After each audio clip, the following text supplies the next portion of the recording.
So hey there fellow YouTubers, it's Frank Bush here again. So I'm in my residence for this video.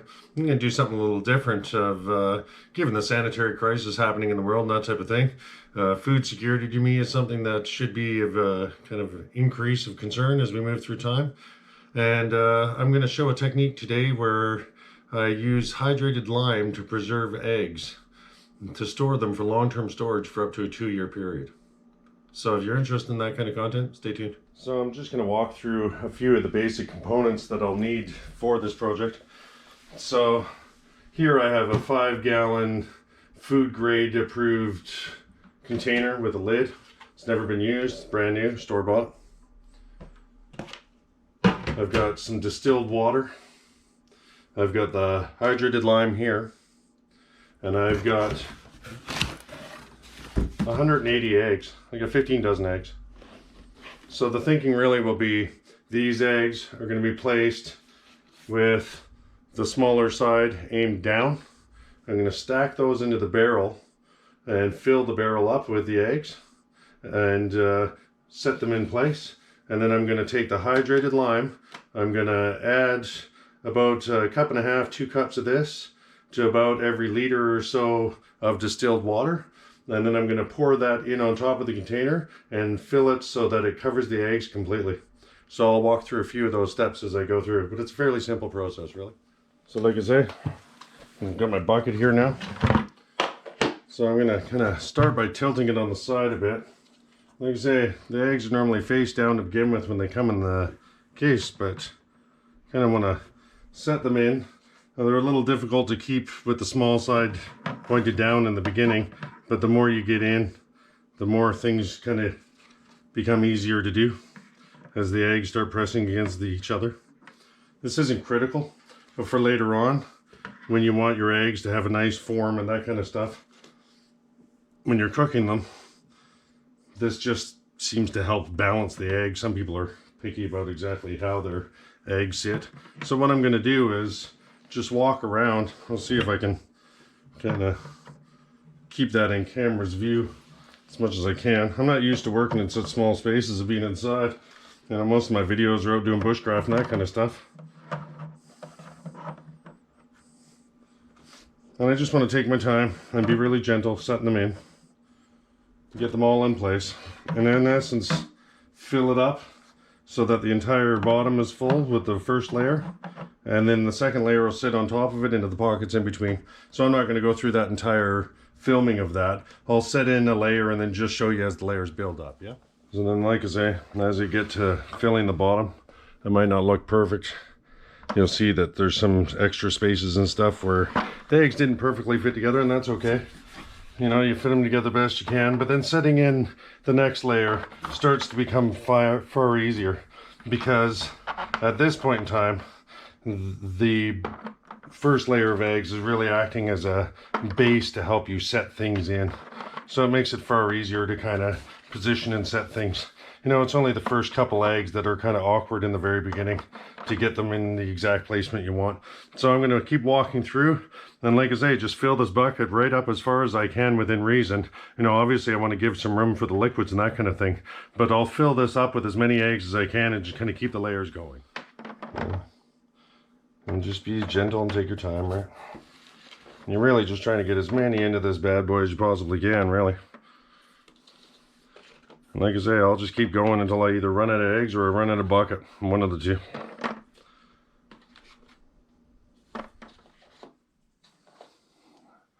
So, as you can see, the further along I've gone, things haven't stayed in any type of ideal pattern or anything. The eggs just naturally start to find their own place to sit into the container.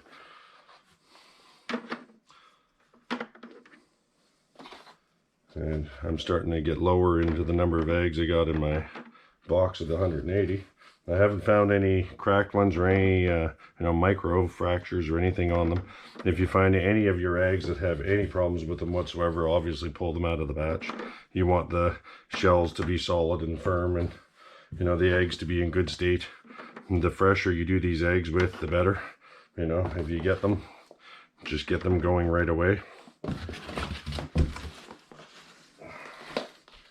And yeah, I'm down to my last flat in here now.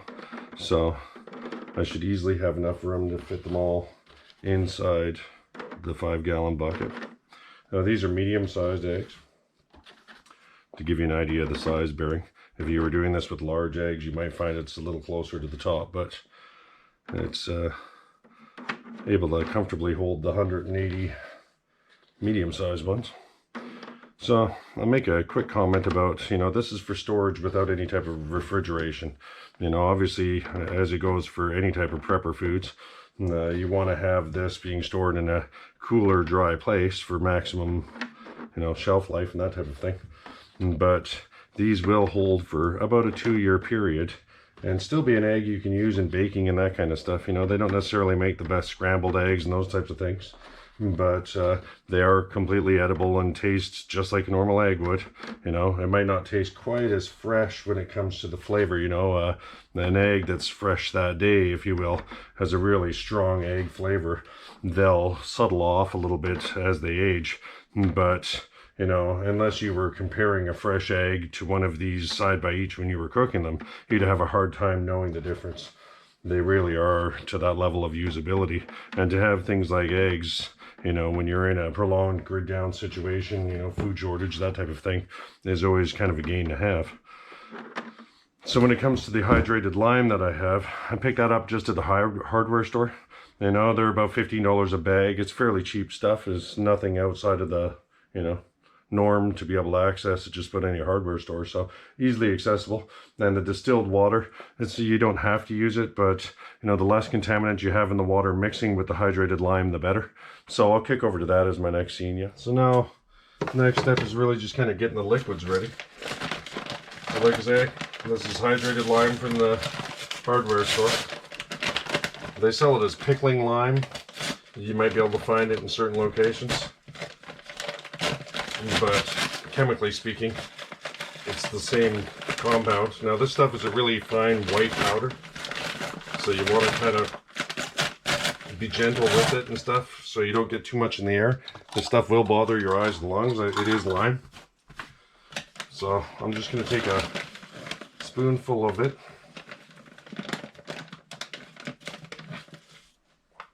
put it in my bowl. Now I'm just going to use my distilled water.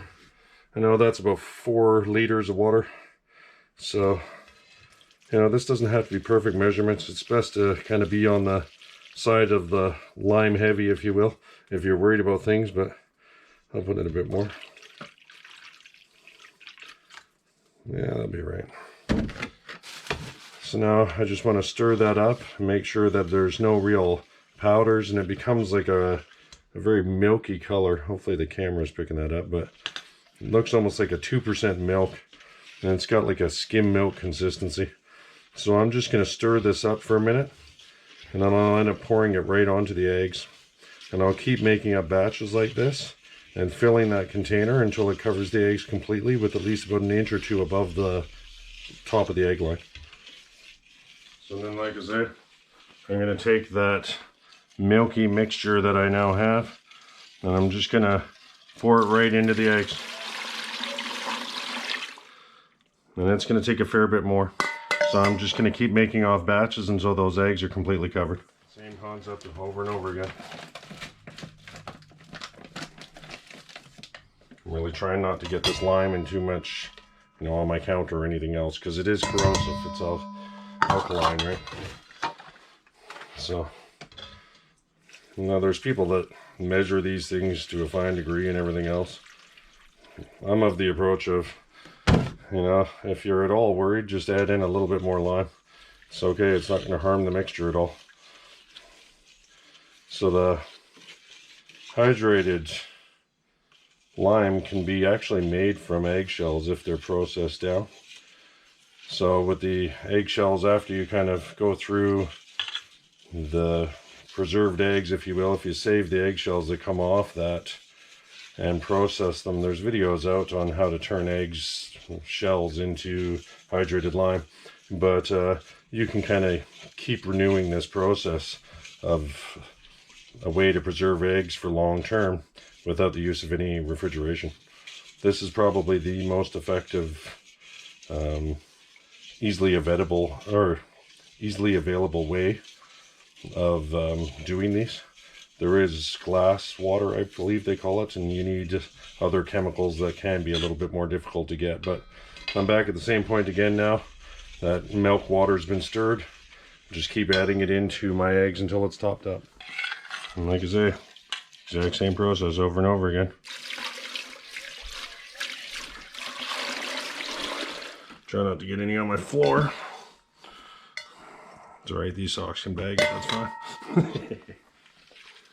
So we're getting close to the top now. It's taking about 2 gallons of water. As you can see, I still got one egg sticking out here. There, she's under. Make sure that one's under.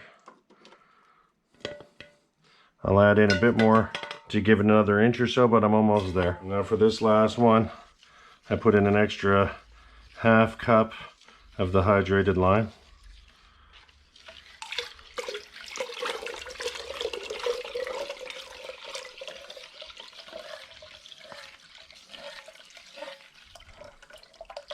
And this doesn't have to be, as you can see, doesn't have to be exact science stuff. Just as long as you get a good healthy amount of the hydrated lime into that water, that's really the critical part. So, and that's pretty well it for the eggs now. They're ready. I'll stop and kind of make a comment on some of the finishing things now. And it's really just as simple as that. I'll give it a little bit of a light shake just to see if there's any air bubbles, but normally that's not a problem with eggs. You know, you want to be gentle with them, but... So the hydrated lime has been mixed into the water. I'm going to end up putting my lid onto it. And now with a permanent marker, I'm just going to put my expiry of December 2022. Now I should have these eggs eaten by then. They can easily just sit out in my carport or sit in a cool, dry place that and when you need them, you simply just come along, take a couple eggs out that you need, set the lid back on. It's as simple as that. So like I say, that's the way to preserve eggs for long-term storage without refrigeration. I'm just gonna put what the contents are in here, and that way I remember for later. Yeah, but there you have it, eggs stored for the long term.